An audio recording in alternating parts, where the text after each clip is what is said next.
जिस तरह से हम सब जानते हैं, आज के युवा भारत में जो दो सबसे बड़ी समस्याएं हैं, बेरोजगारी और नशाखोरी। इस समस्या से लड़ने के लिए यूथ कांग्रेस ने एक मुहिम, एक राष्ट्रीय लेवल में एक आंदोलन शुरू किया है, जिसका नाम है नौकरी दो नशा नहीं। इसके ऊपर हमने आंदोलन किए, संसद घेराव भी किया और काफ़ी चीज़ें और भी चल रही हैं और अलग अलग तरीकों से ये चीज़ें हम आगे बढ़ाना चाहते हैं। हम सबको पता है आज बेरोजगारी जो है कितनी ज़्यादा बढ़ चुकी है। कितने ज़्यादा प्रोटेस्ट छात्र हों या कुछ लोग जो युवा हैं वो कर रहे हैं क्योंकि उनको रोजगार का मौका नहीं मिल रहा है। नशे में लोग इतने ज़्यादा हैं, हजारों लाखों करोड़ का नशा जो है आज हमारे भारत देश के युवाओं की नसों में चल रहा है। इसको रोकने की जिम्मेदारी सरकार की है, बीजेपी सरकार की है, जिसमें उनका बिल्कुल ध्यान नहीं है। सारा ध्यान जो है प्रधानमंत्री साहब का वो युवाओं का भविष्य बचाने की तरफ नहीं जा रहा, सिर्फ अपने परम मित्र अडानी को बचाने में जा रहा है। तो इस चीज को रोकने के लिए यूथ कांग्रेस प्रयास कर रही है। साथ ही साथ हम चाहते हैं कि और तरीकों से भी हम यूथ को इसमें एंगेज करें और ये सोती हुई सरकार को जगाएं। तो इसमें एक तरीका और हमने अपनाया है। जिस तरह से काफी युवा हैं, हो सकता है वो प्रोटेस्ट नहीं कर सकते, हो सकता है आंदोलन में नहीं आ सकते, लेकिन वो अपनी बात अच्छे से रख सकते हैं, अच्छे वक्ता हैं। तो उसके लिए हमने यंग इंडिया के बोल सीजन 5 की लॉन्चिंग की है और एक प्लेटफॉर्म दिया है पूरे देश भर में उन युवाओं को जो बेरोजगारी के खिलाफ, नशेखोरी के खिलाफ अपनी बात रखेंगे। भारतीय युवा कांग्रेस उनको प्लेटफॉर्म देगी और कोई भी युवा, वो चाहे पॉलिटिकल बैकग्राउंड से है, चाहे आम परिवार से है, उन सबको बराबरी का मौका मिला जाएगा और जो अच्छी बात रखेगा उनको संगठन में भी जगह मिलेगी। एक टैलेंट हंट भी है, लेकिन एक सबसे बड़ी बात एक ये भी हमारा जरिया है, जो हमारा जो अभियान है नौकरी दो नशा नहीं, उसको आगे बढ़ाने का। और आने वाले समय में यूथ कांग्रेस इस अभियान को और तरीकों से भी लाएगी ताकि जल्द से जल्द ये जो सोई हुई सरकार है उनको ये पता चले कि ये जो नशाखोरी और बेरोजगारी है उसके लिए कुछ ना कुछ करना पड़ेगा। तो मैंने ये अपनी तरफ से कह दिया और मेरे भाई कन्हैया जी, मैं उनसे रिक्वेस्ट करता हूं कि ये बात जो है वो अपनी यहाँ पे रखें और ताकि ज़्यादा से ज़्यादा युवा जो देश में हैं उनको ये मैसेज जाए कि हम क्या करने वाले हैं।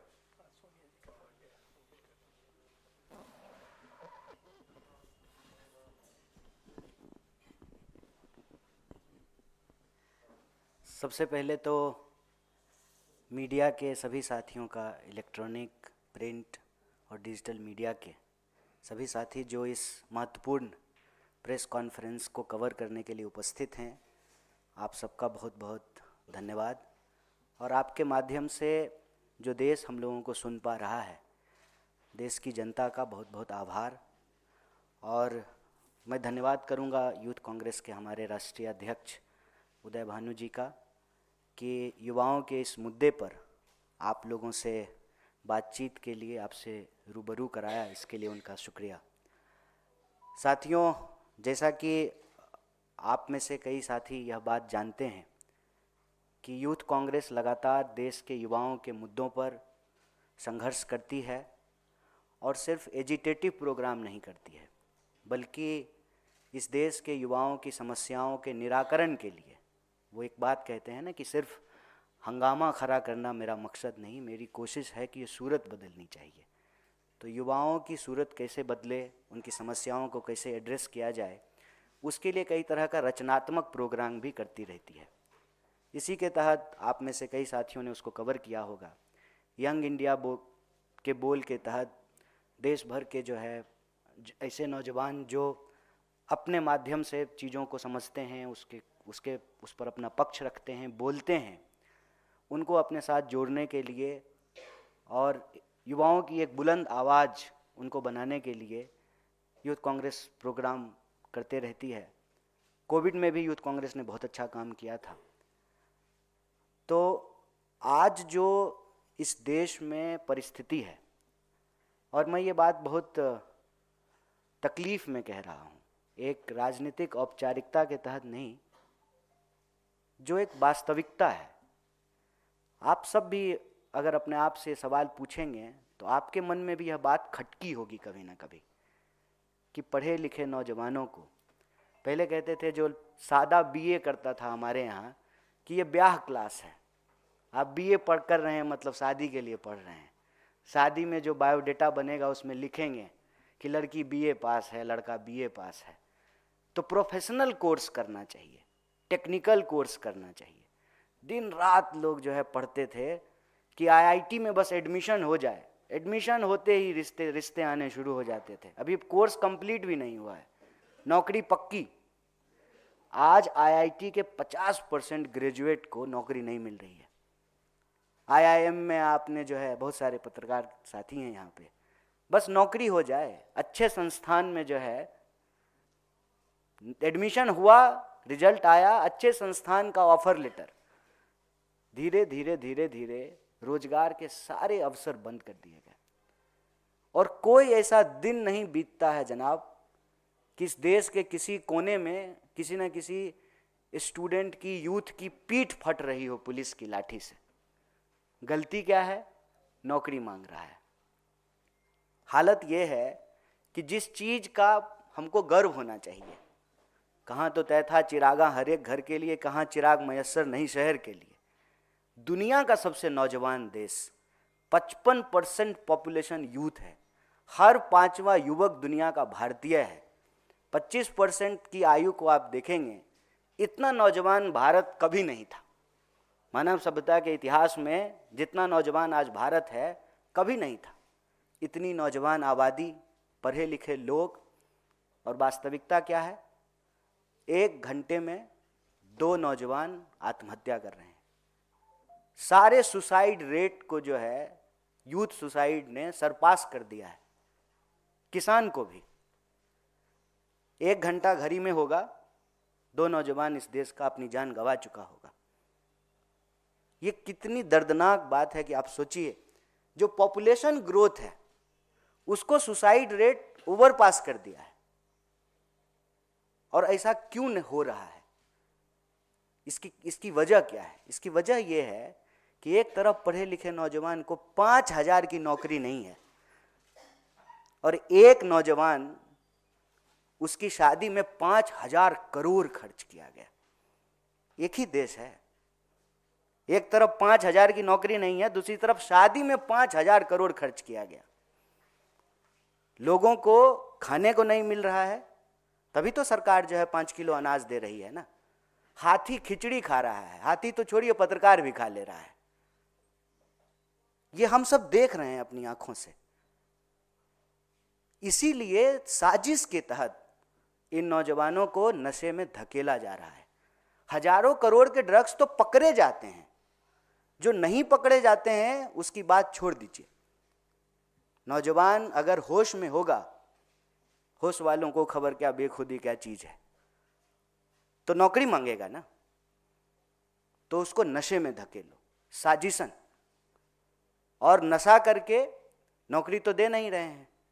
आईपीएल शुरू हुआ, कहा कि गली गली जो है क्रिकेटर निकालेंगे, गली गली जुआरी बना दिया है। साल भर जुआ चलता है। अपने बच्चों का ड्रीम खराब नहीं हो जाए इसलिए हमको कह रहा है कि ड्रीम 11 पे टीम बनाओ। अरे हमारा ड्रीम था डॉक्टर बनने का, हमने डॉक्टरी पढ़ी। इंजीनियर बनने का ड्रीम है, प्लेयर बनने का ड्रीम है, डॉक्टर बनने का, एडमिनिस्ट्रेटर बनने का, पत्रकार बनने का, कवि बनने का, लेखक बनने का ड्रीम है। क्या देश बना करके दे रहे हैं? सीधा सीधा जो ये मॉडल है, ये लूट का मॉडल है। ये बेरोजगारी कोई प्राकृतिक आपदा नहीं है कोविड की तरह। ये मानव के द्वारा क्रिएट किया गया, मानव के खिलाफ सबसे बड़ा अपराध है। जब आपने नोटबंदी की, हजारों चाउमीन के ठेले बंद हो गए, हजारों गोलगप्पे की दुकान बंद हो गए, हजारों जूस का ठेला बंद हो गया, हजारों छोटे छोटे रोजगार करने के जो संस्थान थे जहां लोगों को नौकरियां मिल रही थी उसको बंद कर दिया। एक तरफ कोविड की मार, दूसरी तरफ नोटबंदी की मार। और क्या टैक्स पॉलिसी है बताइए। मेरे पिताजी जो है ग्रेजुएट भी नहीं थे, फिर भी जो है घर भी बनाए, बेटी की शादी भी की, बच्चों को भी पढ़ाया। आज का नौजवान मानव के इतिहास में मतलब नौकरी लेने से पहले ऋणी है। एजुकेशन लोन, गलत तरीके का टैक्सेशन, नौकरी अगर मिल गई गलती से, एक तो जो है भर्तियां होगी नहीं टाइम पे, अगर हो जाएगी तो पेपर लीक हो जाएगा। पेपर लीक तो मतलब मैं इस पर पहले भी बोला हूँ। पहले जब डाकघर होता था और चिट्ठी लिखी जाती थी तो लेटर लीक हो जाता था। कई बार जो है लोग हाथ डाल करके बॉक्स से निकाल करके चिट्ठी पढ़ लेते थे। नौजवानों का ये बड़ा गजब का इंटरटेनमेंट हुआ करता था। तब तो मीम था नहीं। जितना लेटर लीक नहीं होता है उससे ज़्यादा पेपर लीक हो रहा है इस सरकार में। कोई ऐसा एग्जाम नहीं है जिस पर सवाल नहीं उठते हैं। पता नहीं यूपीएससी बेचारी कब तक टिकेगी। वहाँ भी जो है ये लेटरल एंट्री लेकर के आ गए हैं। एक भी जगह बता दीजिए जहाँ नौजवान पक्का करे कि हम पढ़ रहे हैं, हमको नौकरी मिलेगी। और पढ़ना भी आसान नहीं है। आप सुदूर इलाके के किसी कॉलेज में चले जाइए, जिस तरीके से फीस वृद्धि हुई है। अभी आपने देखा कि अंबेडकर यूनिवर्सिटी में जो है नौजवान अपने ही यूनिवर्सिटी में कैद थे, एक एक कोर्स पे 4-4 लाख 5-5 लाख रुपया ले रहे हैं। जो कोर्स में 5,000 में पढ़ाई हुई करती थी आज 5 लाख में हो रहा है। एडमिशन बहुत मुश्किल से, एडमिशन हो जाएगा तो पक्का है कि पढ़ने के बाद नौकरी नहीं मिलेगी। इसलिए एक नया टर्म चला है। क्या करता है लड़का दिल्ली में रहता है, कॉम्पिटिटिव एग्जाम की तैयारी करता है। एग्जाम कहाँ हो रहा है, किए जा रहा है सालों साल कॉम्पिटिटिव एग्जाम की तैयारी। उस बीच में ड्रीम भी पूरा करना है। इसीलिए जो है देखिए मोबाइल पे लोग शेयर खरीद रहे हैं, बेटिंग कर रहे हैं, जुआ खेल रहे हैं। कहीं कुछ तो मिल जाए। जब सब कुछ से फ्रस्ट्रेट हो जाएगा, कितनी बार घर को बताएगा कि एग्जाम ही नहीं टाइम पे हुआ, उम्र निकल गई। ये सुसाइड रेट जो है आज हमारे सामने एक चुनौती बन करके खड़ा है और ये क्रिएटेड है। अगर हम चाहें सही से अगर फंड का एलोकेशन करें तो रोजगार दिया जा सकता है। आप 16 लाख करोड़ बड़े पूंजीपतियों का माफ कर देते हैं, आप छोटे रोजगार करने वाले लोगों को लोन तो दे करके देखिए। ये नीति का सवाल है, ये नियत का सवाल है।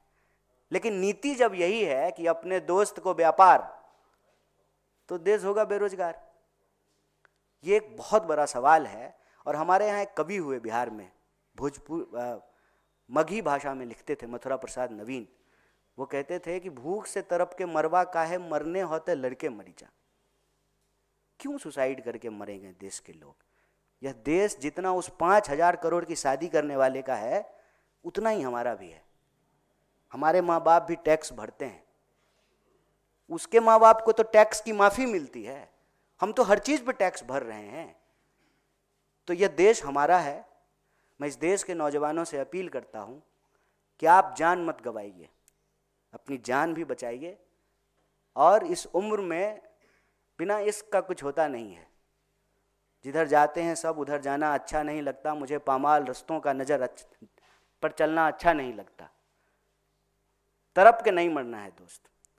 आप जो कर सकते हैं कीजिए। यूथ कांग्रेस खुले दिल से आपको आपकी योग्यता के हिसाब से अपने साथ जोड़ने के लिए प्रतिबद्ध है। आप बोल सकते हैं तो बोलिए, लिख सकते हैं तो लिखिए, प्रदर्शनों में शामिल हो सकते हैं तो शामिल होइए, और कुछ नहीं कर सकते हैं तो अपने आसपास के लोगों को समझाइए। इस देश को बचाने की मुहिम में, युवा शक्ति को बचाने की इस मुहिम में, और यह जो हमारी मांग है, नशा नहीं नौकरी दो, इसके साथ जुड़िए। और हमारे क्रांतिकारी साथी, जोशीले साथी, इनके नेतृत्व में यूथ कांग्रेस आपको आमंत्रित करती है कि आप अपनी कैपेसिटी में, अपनी योग्यता में, अपनी क्षमता में हमारी इस मुहिम से जुड़िए। और देश तरक्की तभी करेगा जब देश के लोग तरक्की करेंगे। सबसे नौजवान देश है भारत, 55% पॉपुलेशन है नौजवान। वो तरक्की करेगा तभी देश तरक्की करेगी। तो तरक्की की इस राह में और अपने हक की इस आवाज़ में आप आवाज़ बनिए और हमारे इस मुहिम के साथ जुड़िए। आप सब लोगों ने बड़े धैर्य से हमारी बात को सुना। आप सभी साथियों का बहुत बहुत शुक्रिया। और एक पत्रकार के बारे में जो हमने बात की है, मैं आपके बिरादरी के बारे में नहीं बोल रहा हूँ, यह मेरी व्यथा है। यह इस देश के एक आम नौजवान का दर्द है। जब वो सीन देखता है तो उसको तकलीफ़ होता है कि हमारे देश के साथ क्या हो रहा है। तो आप इसको अदरवाइज नहीं लीजिएगा। मेरी बात से अगर किसी को तकलीफ़ हुई हो तो मैं क्षमा प्रार्थी हूँ। और एक बार फिर आप सबका इस महत्वपूर्ण प्रेस कॉन्फ्रेंस को कवर करने के लिए तहे दिल से शुक्रिया।